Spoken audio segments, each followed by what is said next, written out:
Welcome to Vision Lakshay. Myself Vanshika Dhingra.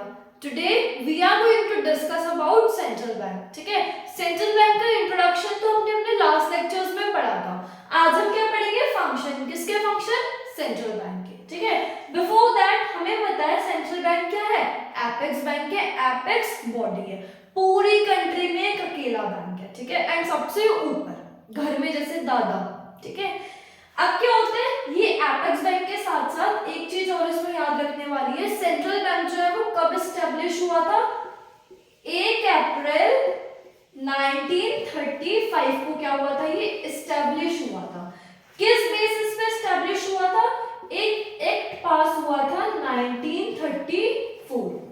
ठीक है, establish हुआ था 1 अप्रैल 1935 को, बट उससे पहले एक्ट पास हुआ था 1934 में. उस एक्ट के बेसिस पे क्या हुआ था? ये एस्टैब्लिश हुआ था. ठीक है, और कौन सी बॉडी है ये? एपेक्स बॉडी है. Got it? ठीक है, now we are going to discuss the functions. किसके फंक्शन? सेंट्रल बैंक के. द वेरी फर्स्ट फंक्शन क्या है हमारा? Currency authority. अब तक हम पढ़ते आ रहे हैं कमर्शियल बैंक, सेंट्रल बैंक जो है वो कमर्शियल बैंक को गाइड कर रहा है, कमर्शियल बैंक को एडवाइस कर रहा है, ये सब चीजें. आज हम किसके बारे में पढ़ रहे हैं? सेंट्रल बैंक के बारे में. अब सेंट्रल बैंक का क्या काम होता है? Currency authority. मतलब कि सेंट्रल बैंक के पास राइट होती है, अथॉरिटी होती है, पावर होती है किसको? करेंसी को इशू कराने की. बट ठीक है, जैसे कहानी में एक ट्विस्ट.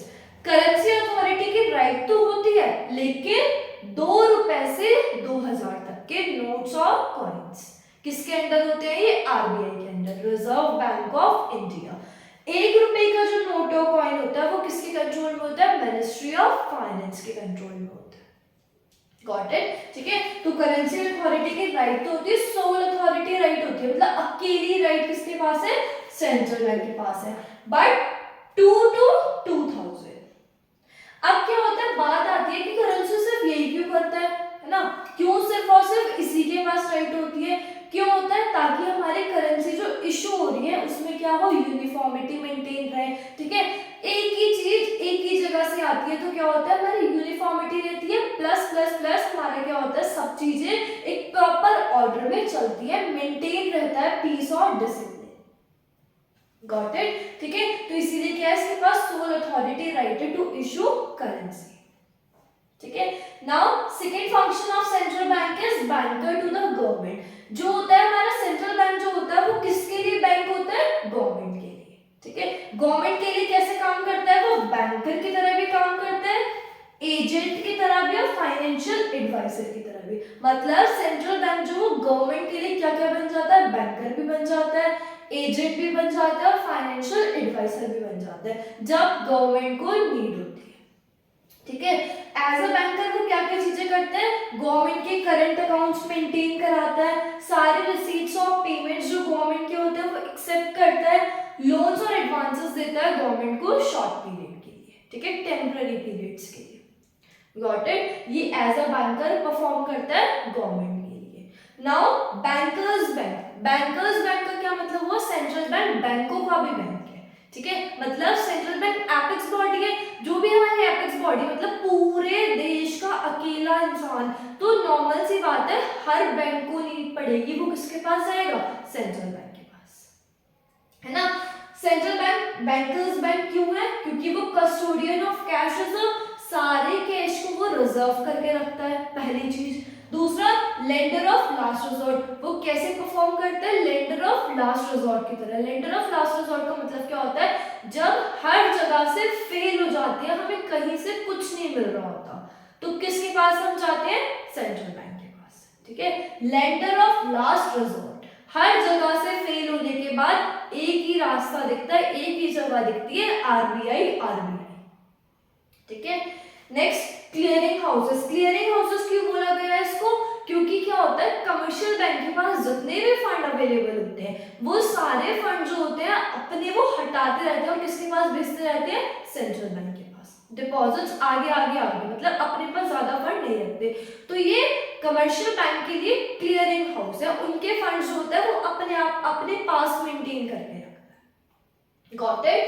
नाउ फोर्थ फंक्शन क्या हो गया सेंट्रल बैंक का? Controller of money supply and credit. ये क्या करता है, मनी की सप्लाई को कंट्रोल करता है प्लस हमारे सारे क्रेडिट्स को कंट्रोल करता है। कैसे करते हैं, पहला क्या होता है, रेपो रेट। रेपो रेट क्या होता है, वो रेट जिसपे हमारे कमर्शियल सेंट्रल बैंक जो होता है वो कमर्शियल बैंक को फंड्स प्रोवाइड करता है जब भी उनके पास शॉर्टफॉल हो जाती है, ठीक है। तो repo rate is the rate at which central bank provides funds to commercial bank. Next, open market operations. Open market operation क्या होता है, सेंट्रल बैंक जो होता है वो हेल्प करता है या परचेज और सेल। ओपन मार्केट ऑपरेशंस क्या होता है, buying and selling of securities. कौन करता है ये, सेंट्रल बैंक। पब्लिक को कमर्शियल बैंक को या पब्लिक से कमर्शियल बैंक से, फ्रॉम और टू, ठीक है, करता है सेंट्रल बैंक। पब्लिक भी हो सकती है और कमर्शियल बैंक भी हो सकता है। तो ये होते हैं हमारे ओपन मार्केट ऑपरेशन। थर्ड हमारा क्या है, लीगल रिजर्व रिक्वायरमेंट। हमने अभी लास्ट लेक्चर में पढ़ा था एलआरआर, ठीक है, कुछ परसेंटेज बोला गया कि अपने पास रखना है, लेकिन यहाँ पे क्या है कि हमारा एलआरआर जो हम रखते हैं उस एलआरआर को दो पार्ट्स में डिवाइड करा गया, सीआरआर और एसएलआर, ठीक है। एलआरआर मान लो 20% है, तो ये जो दो डिस्ट्रीब्यूशन है, सीआरआर मतलब क्या होता है कि हमें कुछ पैसा, कुछ percentage out of this LRR किसको देना है, सेंट्रल बैंक को देना है। एसएलआर का क्या मतलब होता है कि कुछ पैसा, कुछ percentage central bank commercial bank को अपने पास रखना है, ठीक है। इसके अंदर हमें क्या करना है, सपोज 10% हमें क्या करना है, सेंट्रल बैंक को दे देना है। एसएलआर में कुछ हमें क्या करना है, अपने पास रखना है, कमर्शियल बैंक को अपने पास रखना है फॉर देयर ओन नीड्स, ठीक है। तो ऐसे हमारा एलआरआर को डिस्ट्रीब्यूशन हो जाता है सीआरआर और एसएलआर में। Next, margin requirements. Margin requirements के अंदर हमारी क्या क्या चीजें आती है कि जो भी हम लोगों ने लोन की, जैसे मान लो हम गए बैंक में, हमने कुछ अपनी सिक्योरिटी रखी, उस सिक्योरिटी के बेसिस पे हमें जो लोन मिला, तो difference between loan granted and value of security offered, तो उसको हम क्या कहेंगे, मार्जिन रिक्वायरमेंट, ठीक है। जितना भी हमें लोन मिला है एंड जितनी हमने सिक्योरिटी उसके अगेंस्ट रखी है, तो उन दोनों के बीच के डिफरेंस को हम कहेंगे मार्जिन रिक्वायरमेंट, ठीक है। डोंट हेजिटेट, टेंशन मत लो, ये वाला जो टॉपिक है हमारा controller of money supply and credit बहुत ब्रीफ में है आने वाले चैप्टर्स में, जिसका हम इतनी सी चीज पढ़ेंगे। Got it. लास्ट क्या है हमारा function, custodian of foreign exchange reserve.